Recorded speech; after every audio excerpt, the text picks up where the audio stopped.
Hey, bonjour, bonsoir et bienvenue sur ma chaîne. Alors, aujourd'hui, j'ai décidé de vous parler des huiles qui permettront de renforcer vos cheveux et vos ongles. Donc, j'utilise pour ma part, en produit de soin donc pour les cheveux et ongles, des huiles essentielles. Je mélange différentes huiles qui ont différentes propriétés pour pouvoir avoir le bénéfice recherché. Donc, vous avez certaines huiles bonnes pour les ongles, telles que le citron, donc qui blanchit, assainit et régénère votre ongle. Il y a l'huile essentielle de myrte verte, qui stimule la pousse et donc régénère votre ongle également. L'huile essentielle de basilic qui fortifie et assainit votre ongle. Ainsi que l'ylang-ylang qui stimule la pousse. Pour vos cheveux, j'ai tendance à bien aimer la menthe poivrée, donc qui donne une bonne odeur et qui permet qui stimule la pousse du cheveu. Une huile que j'ai découverte, enfin que je ne connais pas, mais que j'ai découvert de nom en faisant mes recherches, donc c'est l'huile essentielle de bois de haut, H-O avec un petit accent, qui hydrate et nourrit vos cheveux. Ensuite, vous avez la sauge clarée qui régénère vos cellules. Le laurier noble, donc qui permet de booster, de fortifier et d'éviter la chute des cheveux. Celle que j'utilise également pour les ongles et les cheveux, c'est la lavande. Donc qu'elle soit fine ou aspic, donc c'est pour hydrater et pour la souplesse du cheveu ou des ongles, parce que un ongle, même si vous le voulez solide, il faut quand même qu'il reste un peu souple. Et puis la lavande vraie, donc qui est un antioxydant, excusez-moi, antibactérien, et qui régénère donc les cellules de la croissance du cheveu ou de l'ongle. Donc avec ces huiles essentielles, pour pouvoir diluer ces huiles essentielles, nous avons besoin de bases. Donc, quelles sont les bases? Ce sont des huiles végétales. Donc, il y a 5 types d'huiles végétales bonnes pour les cheveux et les ongles. Donc, la fameuse huile de ricin, qui stimule la pousse, qui donne de la brillance et de la souplesse aux cheveux. Vous avez l'huile de coco, d'ailleurs, que j'ai ici, et que je vais chauffer pour pouvoir réaliser ma recette tout à l'heure.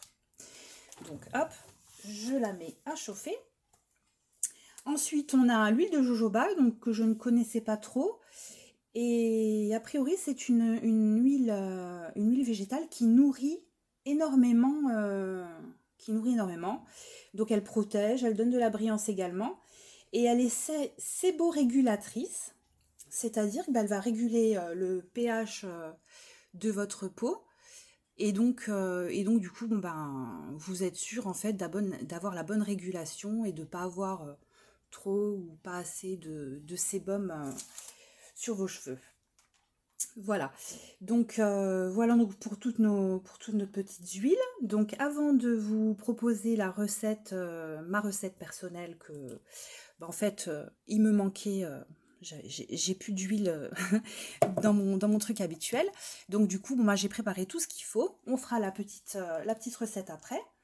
Mais pour le moment, je voulais vous parler un petit peu de comment prendre soin de vos ongles et de vous donner des mini-recettes comme ça, bah, d'abord pour les ongles et ensuite pour les cheveux, et les différentes manières en fait de prendre soin de vos ongles et de vos cheveux. Donc pour vos ongles, vous pouvez réaliser des bains, donc en trempant vos doigts dans de l'eau tiède pendant 5, 10, 15 minutes. Vous séchez et ensuite vous trempez vos doigts dans de l'huile de jojoba, plus de l'huile essentielle de laurier noble. Donc au niveau de la dilution, en général, c'est 100 ml de produit. Alors après, je sais pas, je crois que c'est... on a 100 ml. Alors moi je mets jamais la totalité. étant donné que je mélange différents types d'huile végétale. Donc j'ai tendance à en mettre un petit peu moins et un petit peu moins également de gouttes d'huile essentielle. Donc ce qui se dit en fait, c'est 100 millilitres pour une dizaine de gouttes de produits d'huile essentielle. Donc voilà, donc suivant ce mélange-là, l'huile de jojoba, huile essentielle de laurier noble.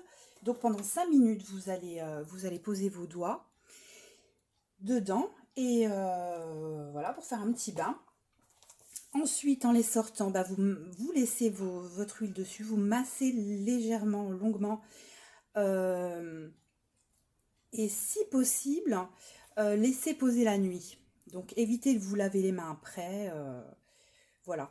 Après, la bonne petite chose aussi en quotidien, donc tous les soirs, c'est de prendre un tout petit peu d'huile de ricin sur le bout de votre doigt et de masser votre ongle.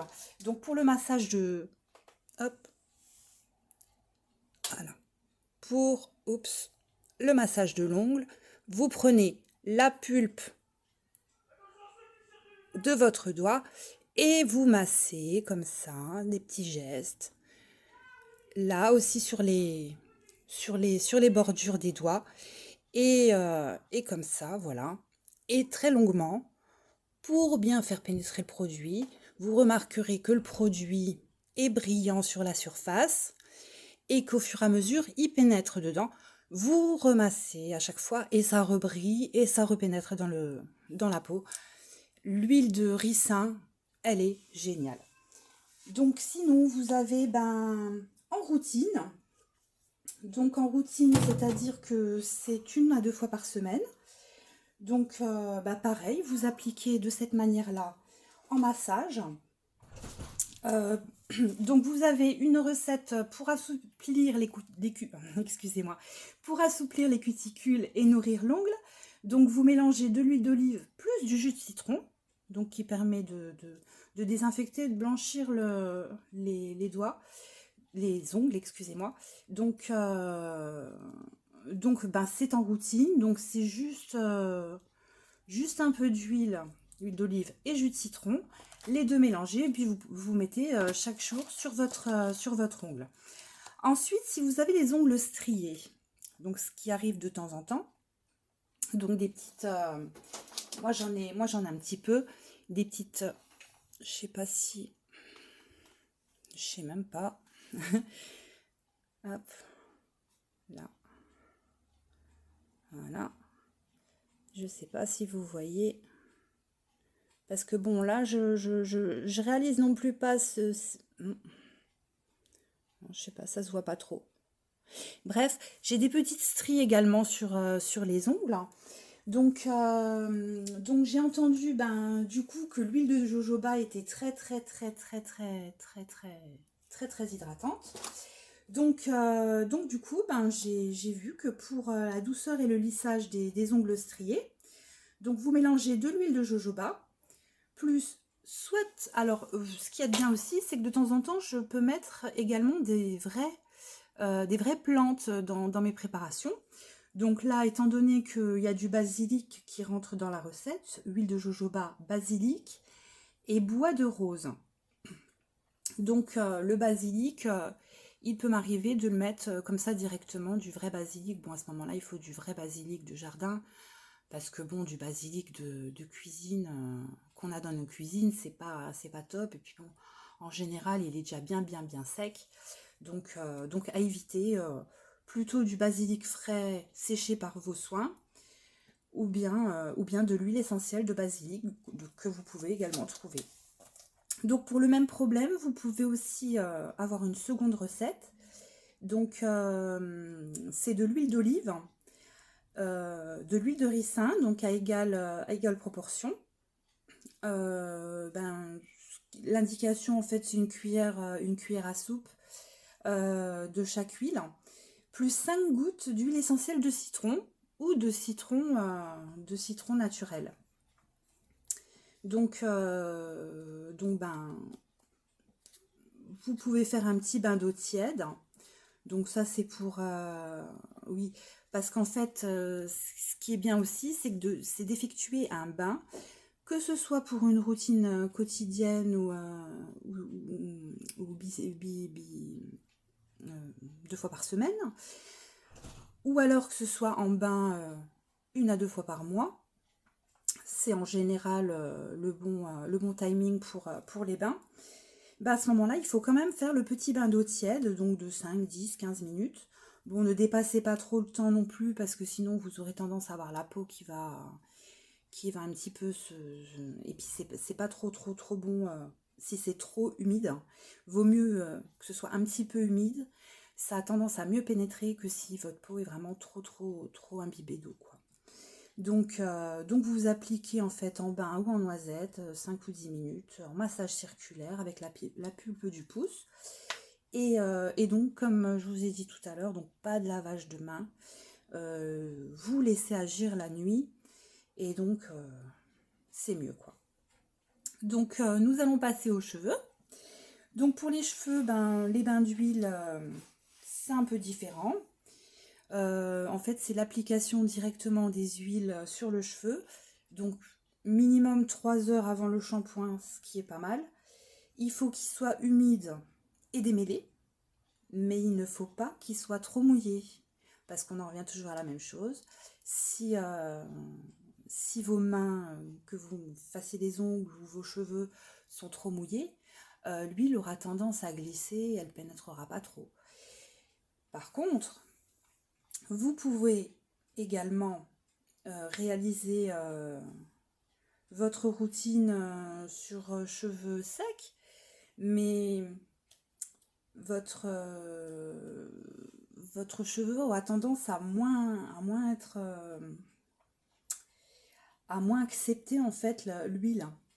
Donc les écailles seront moins réceptives en fait. Donc vraiment cheveux humides, démêlés. Et c'est très bien comme ça. Donc 3 heures avant le shampoing. Donc là, je peux vous donner 2 petites recettes, soit en routine ou soit en huile, toujours. Donc une pour réparer et éclaircir les cheveux, parce que vous avez la camomille, qui est très très bonne pour éclaircir.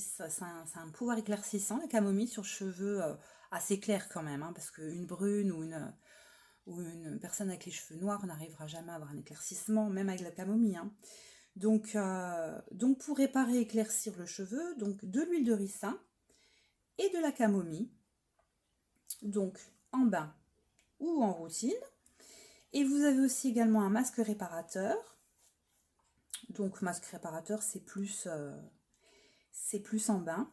Donc il faut de l'huile de jojoba, donc qui est très très très enrichissante, et de la lavande qui vous hydratera et vous rassouplira vos cheveux. Et donc, concernant les routines, donc encore une petite chose. Donc, l'huile s'applique sur cheveux secs, en finition après un brushing. Si vous souhaitez le mettre, que vous ne faites pas de brushing et que vous souhaitez mettre l'huile sur vos cheveux, attention, ne jamais mettre l'huile avant des appareils chauffants. Le problème, c'est que, toujours pareil, donc l'huile sur cheveux pas mouillés, sur cheveux humides, mais par pitié, pas d'appareil chauffant. Vous savez que de l'huile avec un appareil chauffant sur vos cheveux, ça fait le même effet qu'une friteuse. Donc vos cheveux ne peuvent pas supporter une telle chaleur. Ça fait qu'amplifier en fait la chaleur, l'huile. Donc par pitié, quand vous utilisez des huiles, évitez les appareils chauffants juste après, quoi. Donc le séchage doit être naturel. Donc maintenant, je pense que je vous ai tout dit. Donc oui, mon huile a un peu fondu. Donc je vais pouvoir vous préparer ma petite recette. Donc moi je la fais toujours à l'œil, parce que le problème c'est que je suis pas très très copine avec les...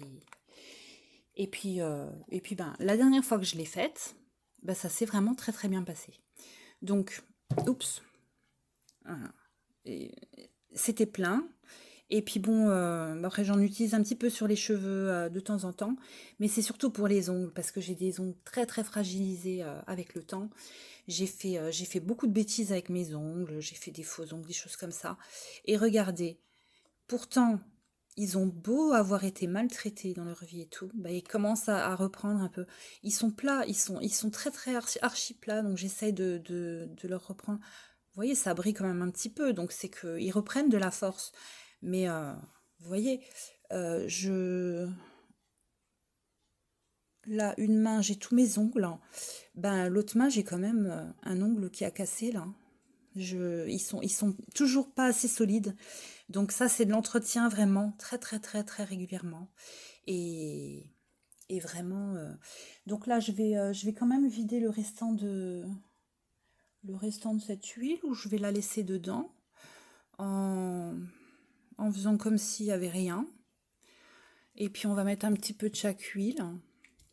Et après, quelques gouttes des autres. Donc, huile de ricin. Donc, qui est très très bonne pour... donc ça, c'est des petits trucs de 200 millilitres. Donc, je vais juste mettre en fait... bah, pas trop trop, parce que il y a quand même beaucoup de choses à mettre. Donc, on va monter à peu près comme ça. Moi, j'essaye de mettre un petit peu... j'essaye un petit peu de mettre... Hop, on va faire comme ça.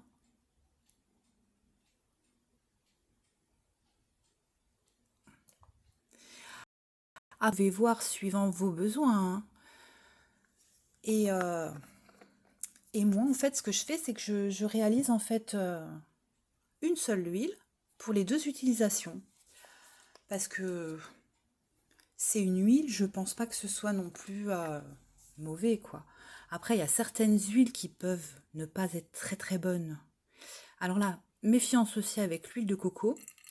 C'est, vous voyez, au fond, ça tombe, mais vu que ça n'a pas été au top. Je vais pas en faire de trop de l'huile, parce que j'aime bien en refaire pour qu'elle reste... Ça se garde très très longtemps de l'huile. Mais j'aime bien la faire régulièrement. Parce que, voilà, ben là, je vais pouvoir mettre le reste en fait. Ça comblera un petit peu. Mais là, je pense que j'ai pas mis assez d'huile de coco, je vais en remettre. Voilà, je vais mettre le reste. Huile d'amande douce.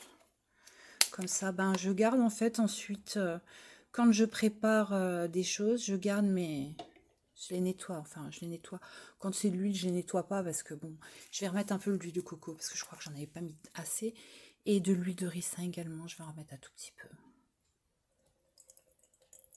Voilà. Voilà, comme ça j'aurai à peu près la moitié du... Ça me permettra de faire quelques... Bah, j'ai quand même fait ouais, un mois et demi, 2 mois avec mon truc. Bon, après, les enfants aussi l'utilisent pas mal. Voilà. Et ensuite, donc bah, du coup, l'autre amande douce, j'en ai pas besoin. Donc là, on va mettre de l'amande poivrée, donc qui stimule la pousse. Donc j'ai oublié de vous préciser. Donc l'huile de ricin, oups, l'huile de ricin, donc ça permet de stimuler la pousse, donner de la brillance, de la souplesse. Ensuite, on a l'huile de coco, donc qui est un antioxydant, donc qui permet d'éviter le vieillissement du cheveu, le vieillissement de l'ongle, et qui permet également d'hydrater, quoi, antioxydant et hydratant, l'huile de coco. Ensuite, on a l'huile d'amande douce, donc qui est bien connue, qui est elle peut être allergisante, mais pas forcément. Enfin, pas forcément.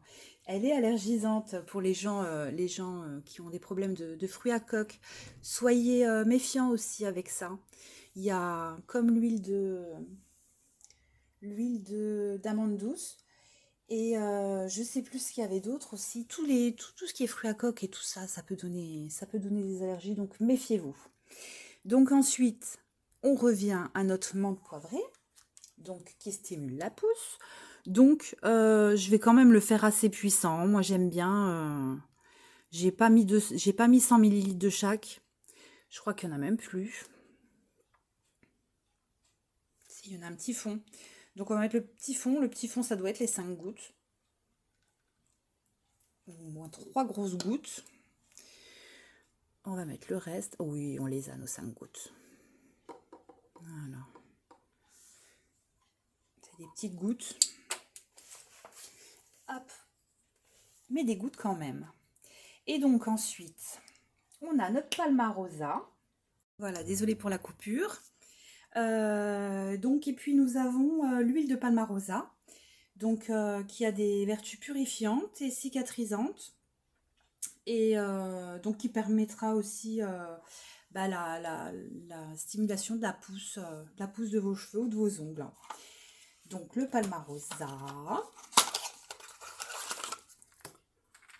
Donc on va mettre 5 gouttes également. C'est des grosses gouttes. Voilà. Donc l'amande poivrée.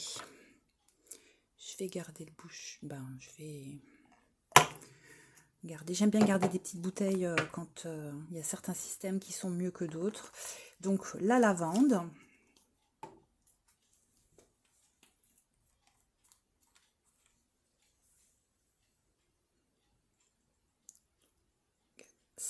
Oups, un petit peu dépassé. Donc antioxydant, antibactérien.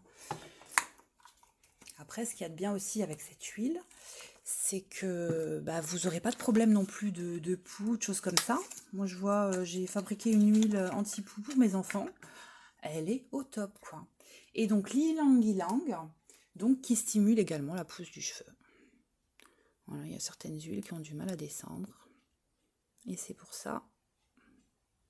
Celle-là, je sais qu'il y en a encore, je m'en suis pas beaucoup servi. Alors, elle n'a pas envie. Et pourtant, il y en a. Voilà, c'est ça le problème. Donc, on va le rouvrir.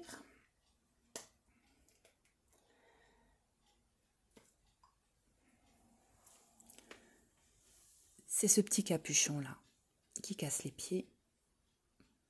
D'habitude, la tige, en fait, elle va plus haut. Donc, c'est moins ennuyeux. Et tandis que là, ça ennuie le monde. Donc, on va mettre l'équivalent de 5 gouttes.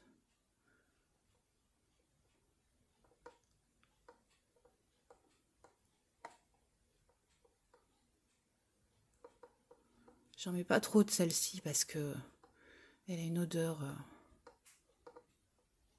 Voilà. Elle est encore un petit peu dans le fond, mais avec ce système-là, c'est pas top. Voilà. Donc, comme je vous disais tout à l'heure aussi, parce que je vois que ça commence à figer, l'huile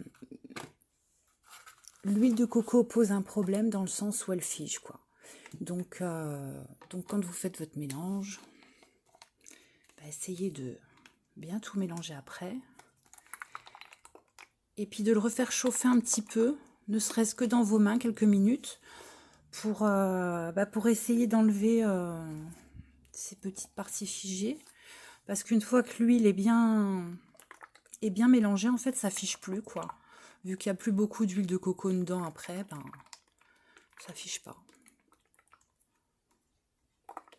Voilà, en la chauffant un petit peu,